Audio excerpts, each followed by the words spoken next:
پھر اللہ سبحانہ تعالیٰ فرماتے ہیں ان الذی، بے شک وہ ذات، فرض علیک القرآن، جس نے مقرر کیا آپ پر قرآن کو، یعنی قرآن کو پڑھ سنانا آپ پر فرض کیا ہے، اس کی تعلیم دینا، اس پر عمل پیرا ہونا، اس کی اشاعت کرنا، اس کی تبلیغ کرنا. تو اللہ سبحانہ تعالیٰ فرماتے ہیں کہ بے شک وہ ذات، یعنی وہ اللہ، فرضا، جس نے مقرر کیا، علیک، آپ پر، القرآن، قرآن کو، اس کا پڑھنا، پڑھ کر سنانا، اس کی تعلیم دینا، اس پر عمل کرنا، اس کی اشاعت و تبلیغ، سب کچھ اللہ نے ان پر فرض کیا تھا رسول اللہ صلی اللہ علیہ وسلم پر.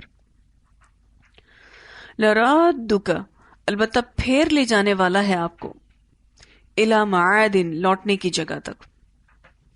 اللہ سبحانہ تعالیٰ نے نبی اکرم صلی اللہ علیہ وسلم سے کہا کہ وہ ذات جس نے آپ پر قرآن کو نازل کیا ہے وہ آپ کو لوٹائے گا، پھیرے گا لوٹنے کی جگہ پر.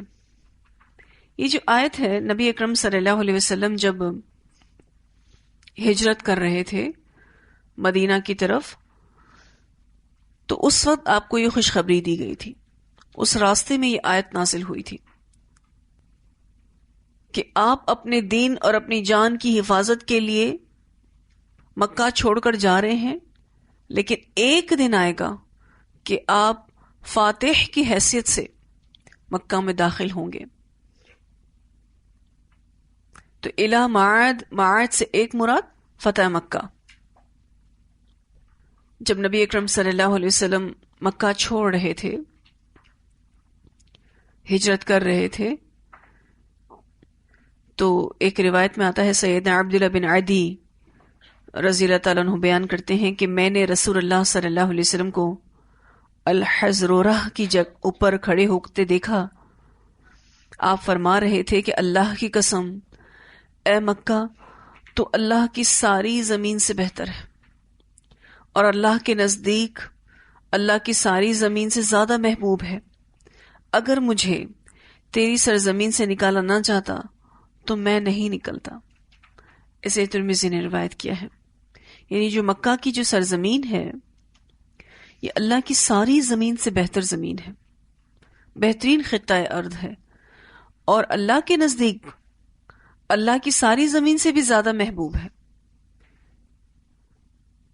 نبی اکرم صلی اللہ علیہ وسلم کو اگر نہ نکالتے یہ، تو آپ صلی اللہ علیہ وسلم نے فرمایا کہ میں نہیں نکلتا کبھی یہاں سے. اتنی زیادہ محبت کرتے تھے آپ مکہ شہر سے.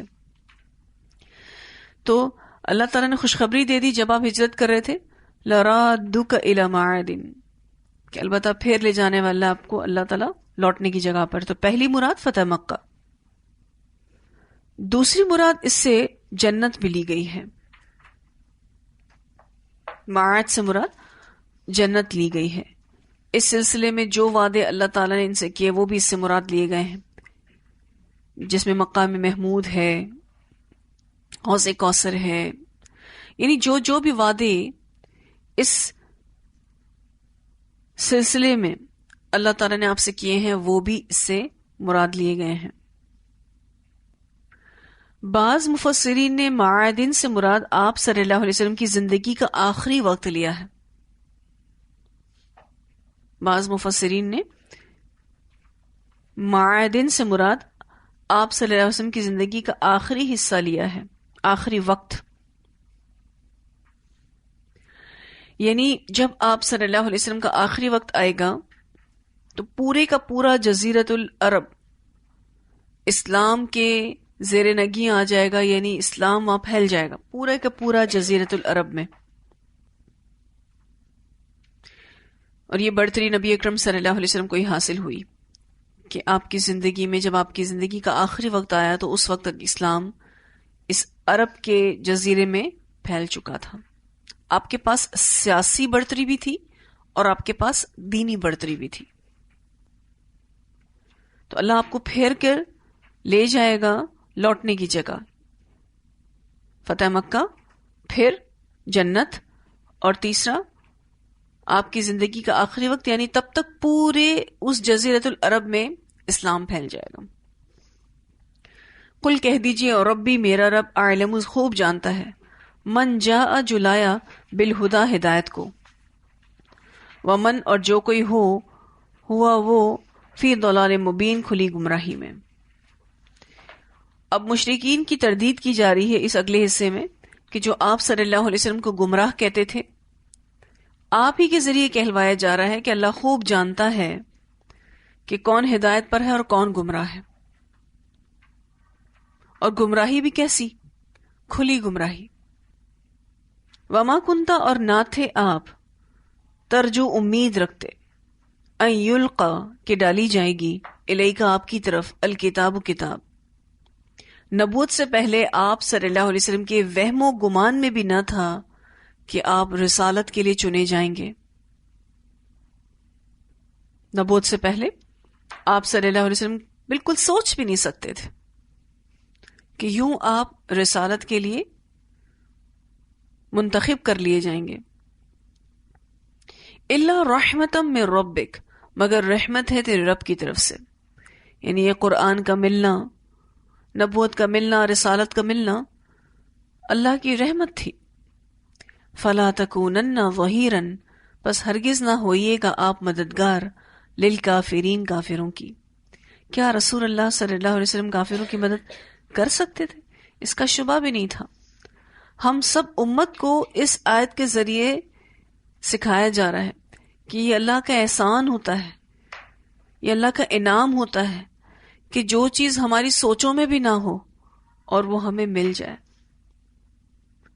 مثلاً قرآن کا اس طرح سے پڑھنا اور قرآن کا اس طرح سے پڑھانا، اتنے لوگوں تک دین کی بات پہنچانا، ہم کبھی سوچے بھی نہ ہوں اور اللہ ہمیں یہ نعمت دے دے تو اس سراسر اس کا احسان ہے۔ پھر بسا اوقات آپ دیکھیں کہ ہم کہیں پھسلنے لگتے ہیں، کبھی کوئی غلطی کرنے لگتے ہیں، اللہ ہمیں بچا لیتا ہے، حالانکہ ہمارے اندر نفس کوٹ کوٹ کے بھرا ہوا ہے، اور ہمارا یہ نفس قابل بھروسہ بھی نہیں ہے۔ جو اللہ تعالیٰ کی حفاظت ہوتی ہے کہ اللہ ہمیں اس ناقدریوں سے، ان غلطیوں سے، ان کوتاہیوں سے بچا لیتا ہے۔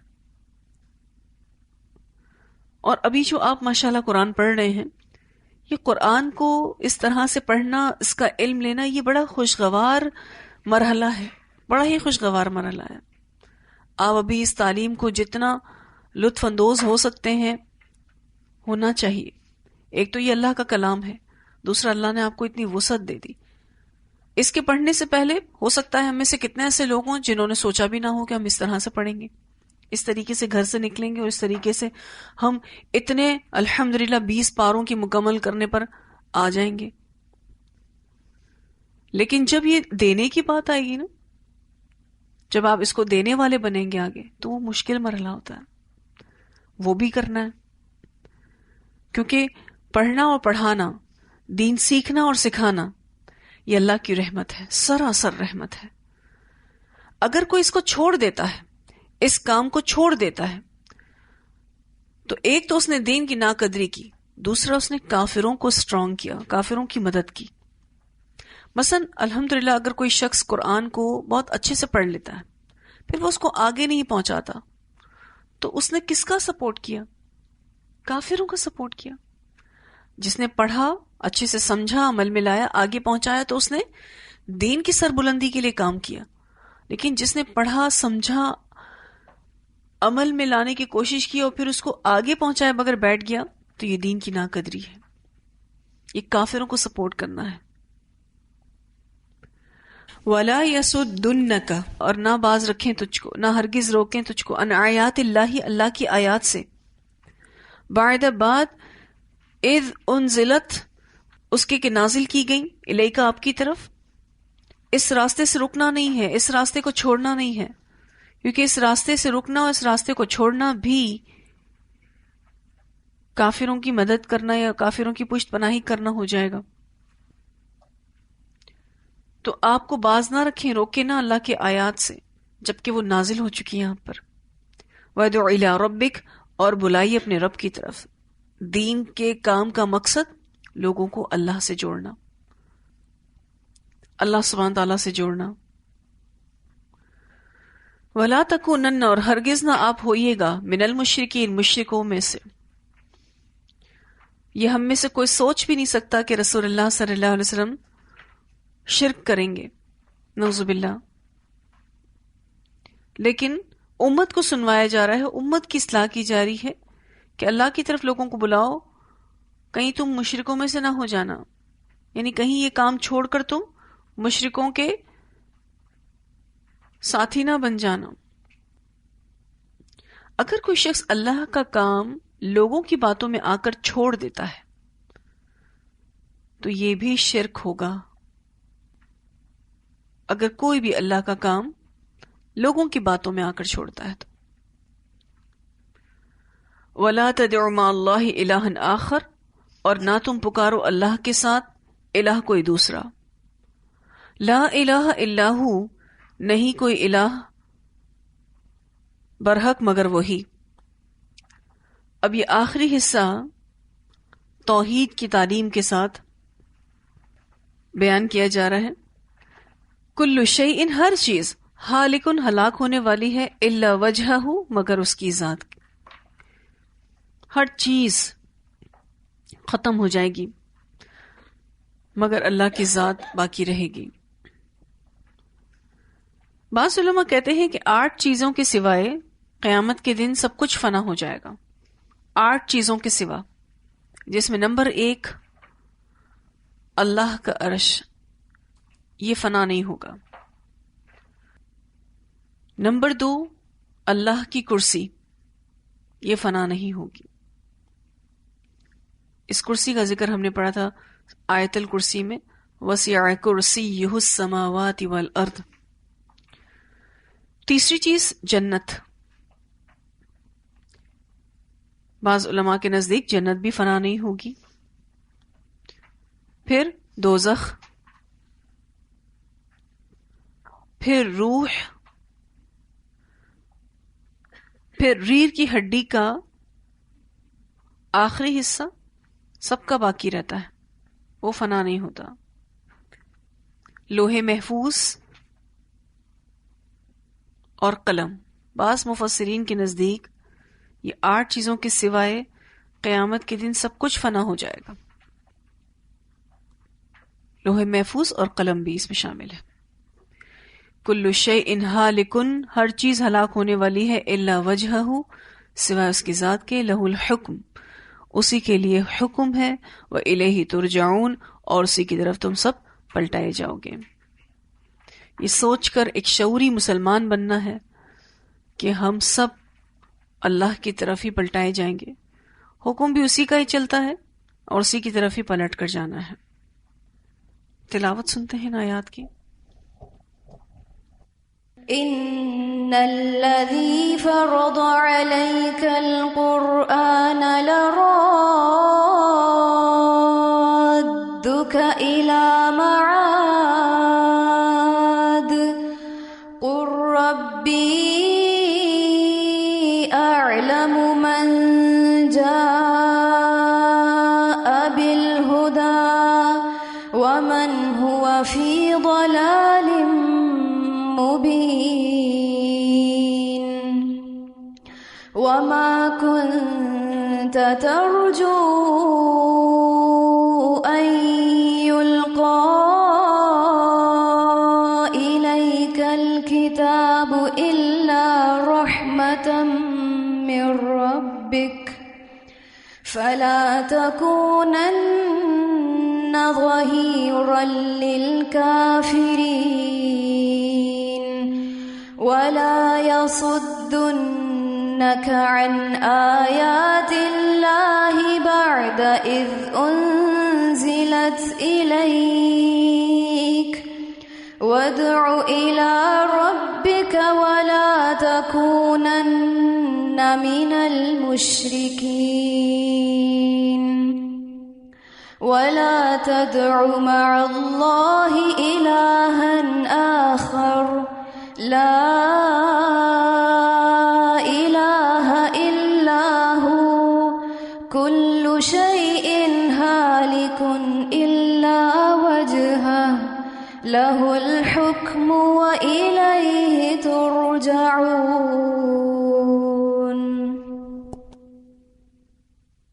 اس میں آپ نے ایک آیت پڑھی جس میں اللہ سبحانہ تعالیٰ فرماتے ہیں جو کوئی نیکیاں لائے گا اس کو ہم اس سے بہتر عطا کریں گے، اور جو کوئی برائی کرے گا تو اس کو اس کی برائی کے بدلے جتنی سزا دی جائے گی۔ اگر ہم یہ چاہتے ہیں کہ اللہ ہمیں دنیا میں نیکیوں والی زندگی دے اور ہم ایک کے بعد ایک نیکیاں کرتے جائیں، تو ایسی زندگی کیسے نصیب ہوگی؟ قرآن سے جڑ کر، ٹھیک ہے، آخرت میں ملنے والے اجر پر فوکس رہ کر، ٹھیک ہے، اور نفس پر قابو پا کر۔ دیکھیں، جب اگر ہم چاہتے ہیں کہ نیکیاں کرنے کے لیے ہم دنیا سے بے نیازی پائیں، تو یہ نمبر ایک، سب سے پہلے ہمیں اپنی سوچ کو بدلنا ہوگا، اور یہ سوچ بدلتی ہے الحمدللہ جب کوئی واقعی خلوص دل کے ساتھ قرآن کو پڑھتا ہے۔ پھر اس کو آخرت پر فوکس بھی رہنا پڑے گا کہ مجھے اس کا اجر انشاءاللہ کل قیامت کے دن ملے گا۔ دنیا سے بے نیازی کے لیے اللہ پر بھروسہ بھی بہت ضروری ہے، اور اللہ کی رضا میں راضی رہنا بھی بہت ضروری ہے۔ جب آپ اللہ کی رضا میں راضی رہیں، جب ہم اللہ پر بھروسہ کریں، تو بھی ہم نیکیوں کی زندگی پا سکتے ہیں۔ اور اس کے برعکس برائیوں والی زندگی بھی ہے۔ برائیاں مثلا ہم دیکھیں کہ بے شمار ہیں، کچھ اگر جو بہت عام ہیں ہم انسانوں میں، جس میں حسد، غیبت، زبان تراشی کرنا، الزام لگانا، جھوٹ بولنا، یہ وہ بیماریاں ہیں جو اگر نامہ اعمال میں نیکیاں بھی موجود ہوں اس کو بھی چٹ کر جاتی ہیں۔ اور بہت چھوٹی چھوٹی چیزوں میں ہم یہ عامل السیئات اپنے نامہ اعمال میں لکھ لیتے ہیں۔ اللہ سبحانہ تعالیٰ ہم سب کو نیکیوں والی بھرپور زندگی عطا فرمائے، اور ہم اللہ کے لیے خالص ہو کر نیکیاں کرنے والے ہوں، صرف ایک اللہ کے لیے خالص ہو کر نیکیاں کرنے والے ہوں۔ پھر کل قیامت کے دن آپ دیکھیں گے کہ ایک ایک نیکی کا اتنا اجر ملے گا کہ حیران ہو جائیں گے۔ لیکن یہ بھروسہ اور یہ توکل اللہ پر ہونا چاہیے۔ جی، لیسن پوری طرح سے واضح ہے؟ باقی واضح ہے ساری آیتیں؟ الحمدللہ، ٹھیک ہے جی۔ وآخر دعوانا ان الحمدللہ رب العالمین، سبحانک اللہم وبحمدک، نشہد ان لا الہ الا انت، نستغفرک ونتوب الیک۔